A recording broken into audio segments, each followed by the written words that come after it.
হাঁহৰ পোৱালি বয়স মাত্ৰ 2 দিন। ইয়াৰ কাৰণটো হ'ল 2 দিনত কিমান ডাঙৰ আছে। ইয়াৰ কাৰণটো হ'ল এইটো ব্লেক চলজাৰ দিছোঁ খাবলৈ।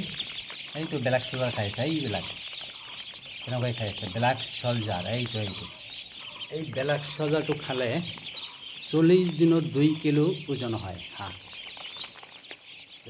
2000 পোৱালি আছে, মাত্ৰ বয়স মাত্ৰ 2 দিন।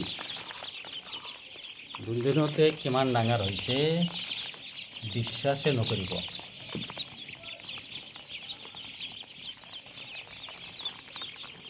ব্লেক চলজাৰ, এইবিলাক ব্লেক চলজাৰ, এইবিলাক এইটো এটা পোকা। এইটো ফাৰ্ম আছে আমাৰ ব্লেক চলজাৰৰ। 75% প্ৰটিন আছে এই ব্লেক চলজাৰ পোকাৰ, বহুত খায়।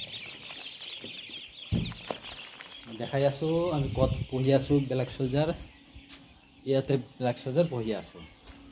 এইবিলাক চাওক, এইবিলাক ইয়াতে 25 কিলো 50 কিলো বহুত উৎপাদন কৰিব পাৰে।